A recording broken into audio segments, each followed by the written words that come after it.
Do you recognize the man in the picture? Anyone? Vaguely familiar. Do you recognize who that is? Raise your hand if you do. I'm not surprised that no one does. By all accounts, he seems to be a fairly unassuming man. Balding, big chrome dome, some effort at a comb-over going on over there. No real strong discernible features of the face. You know, just fairly expressionless. Someone who, if you encountered at a party, you might make some small talk to be polite with, maybe perhaps, you know, exchange details about insurance rates or premiums or interest rates and the like. Which is kind of surprising because when you think about it, he's all present and pervasive in Australia and around Melbourne. So for example, there's a bust of him up in the top left-hand corner up over there. Oh look, he's on the Australian 60-cent stamp as well. Down in the left-hand corner, bottom, what we have is a tree and a bench dedicated in memorial to him. On the bottom right corner, what you see over there is a garden, and another in Sydney dedicated to him. In the center, one in Perth. And the center, taking pride of place there, he's an honorary citizen of Australia too. His name is Raoul Wallenberg, by the way. And it's not just in Australia that he's famous. He's on an American stamp, a Canadian stamp. Here are some of the monuments dedicated to him.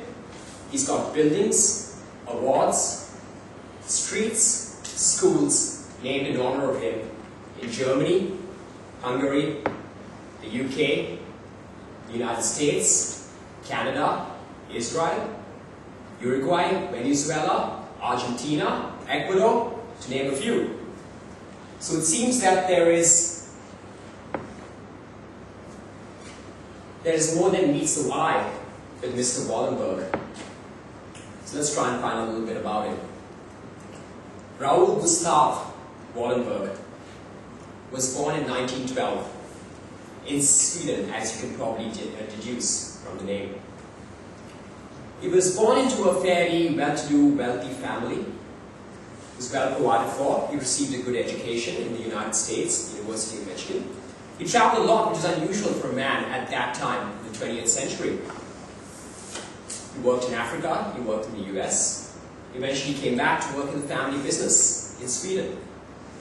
He was doing business with a Hungarian man, a Hungarian Jewish man by the name of Kálmán Lumer, who was his business partner in Hungary by the 1940s. As we know, the 1940s was a bit of a macabre time in Europe, without having to go too much into it. I'm sure you all know what we're talking about.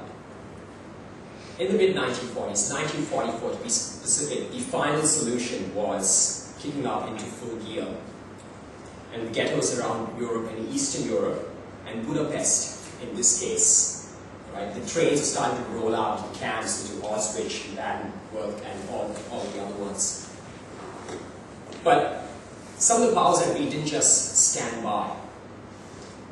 A couple of Western forces, the United States, Sweden, which remained neutral with Germany throughout the Second World War and maintained open and free trade with them, decided that something should be done and needed a man to lead this mission. After scouting out a few, Mr. Kálmán, the Hungarian Jew, the businessman that I mentioned earlier, put forward Mr. Wallenberg's name for this mission, and they agreed to meet him, and they were instantly impressed by Mr. Wallenberg and said, "You're the man," and he put himself forward without hesitation. So by mid-1944, he moves into Budapest, working for the Swedish embassy. Once he gets there, he starts to issue what we call, over known time as passes or protection visas.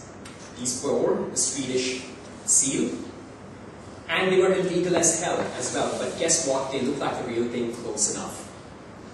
That combined with a little bit of bribery as well, which helps. All right, and getting into the German commanders over there, they started issuing these to any person of Jewish ethnicity. While they're there as well, he started to set up what were known as safe houses. All he basically did is rented out some bombed out building, put up a Swedish flag or Swedish seal out over there and said, this is our embassy buildings over here. We're a neutral country, not at war at you. You can't enter. Alright? And then under the guise of government houses, these houses over 6 months sheltered and looked after 10,000 people of Jewish origin. Besides safe houses and the passports, he also did set up soup kitchens, hospitals, and daycare centers as well in the Jewish ghetto. Some of the tales about Mr. Wallenberg are legendary. For example, there was an account of him on a train, a dead train heading towards one of the camps, and Dave's got out there, he had his passports in the bag with him. He halted the train, asked the train to stop, climbed on top of the roof, and began to walk along and began to hand his passports through the windows, as many as he could to as many people as he could. As he was doing that, the Red Arrow Cross, which was a Hungarian fascist combined with the Nazis, ordered him to stop and began to shoot at him. But he took no notice. He ignored them completely. Casually, without expression, just continued to walk along the train, handing them out.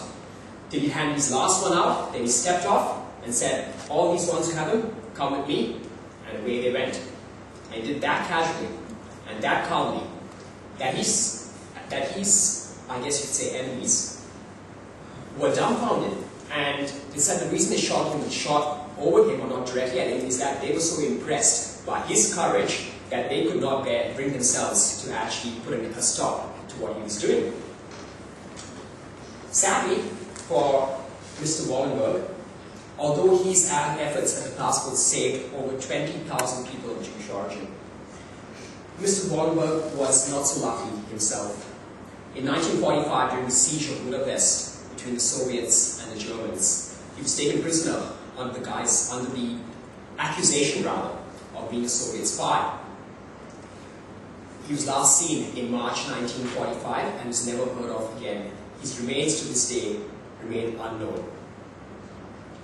The reason I chose Raoul Gustav Wallenberg as a subject for speaking in praise is for two reasons, and there's two things I'd like to come out of this story I've shared with you today. Number one is, can you, or can I, as I ask myself, in the face of overwhelming odds and danger, can one stand up and do not what is the easy thing to do, but what is the right thing to do at great personal risk? Don't answer that question now. It's futile unless you're actually confronted with such a situation.